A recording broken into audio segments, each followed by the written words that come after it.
Hello and welcome to this video, where we'll be discussing the global recession that has been affecting economies around the world. Before we dive into the specifics of the current recession, let's first define what a recession is. A recession is a period of economic downturn characterized by a decline in gross domestic product, GDP, high unemployment, and sluggish business activity. A recession is typically defined as 2 consecutive quarters of negative GDP growth. During a recession, businesses may struggle to sell their products and services, leading to decreased profits and potentially layoffs.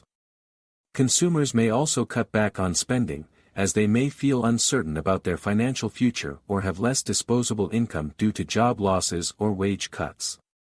Recessions can have long-lasting effects on individuals, businesses, and the overall economy. They can lead to increased debt levels, lower stock prices, and reduced access to credit.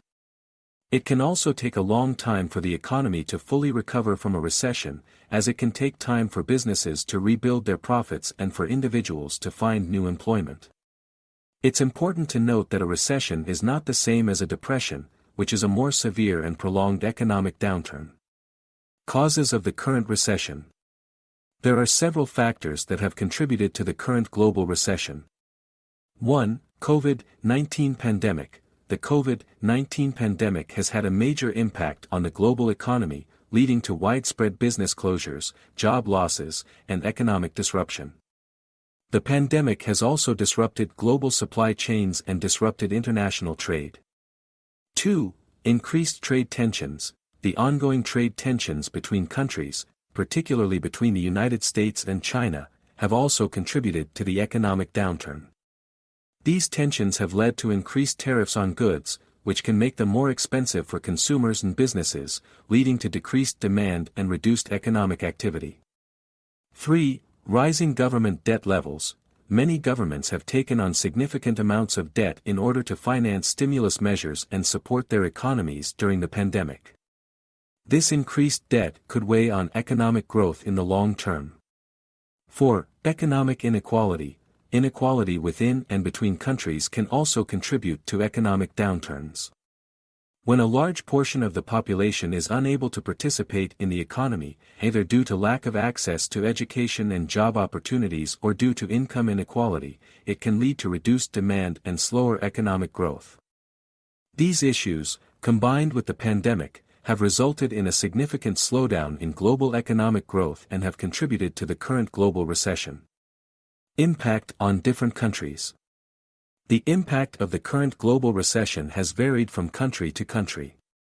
Some countries, such as the United States and China, have experienced relatively strong recoveries, thanks in part to their large and diversified economies. These countries have been able to implement measures such as fiscal and monetary policy to support their economies and stimulate demand. However, other countries, particularly those with smaller and more specialized economies, have been hit harder by the recession. This includes countries in the European Union, as well as emerging markets in Latin America and Asia.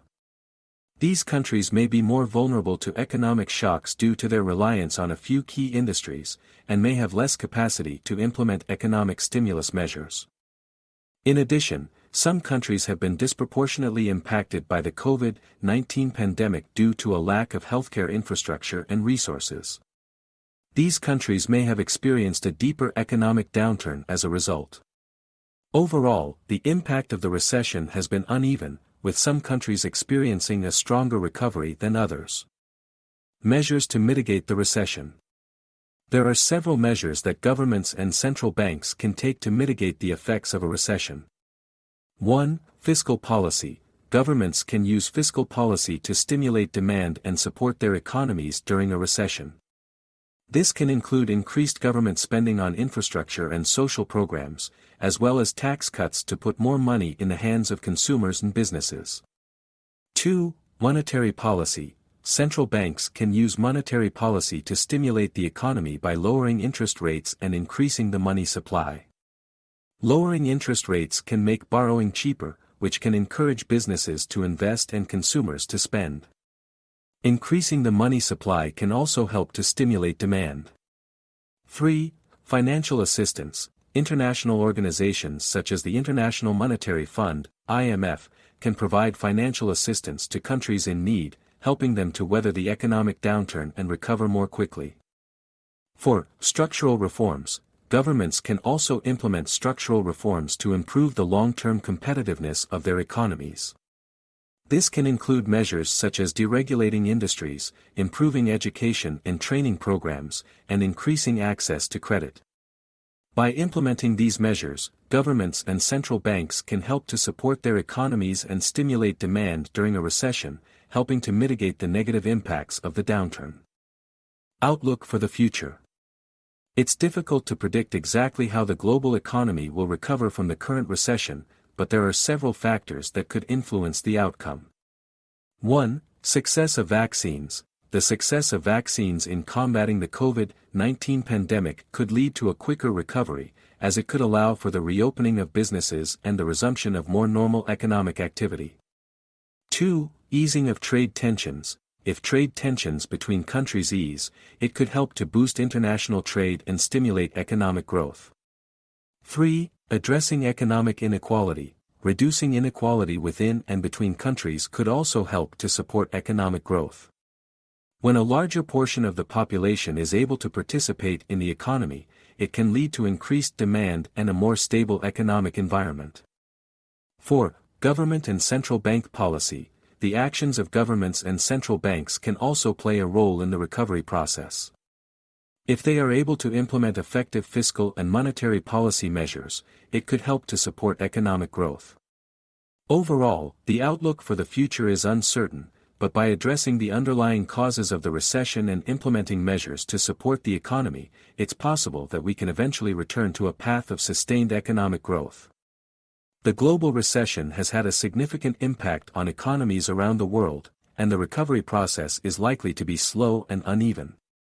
However, by taking steps to address the underlying causes of the recession and implementing measures to mitigate its effects, it's possible that we can eventually return to a path of sustained economic growth. Thank you for watching this video on the global recession. If you have any questions or comments, please leave them in the comments section below.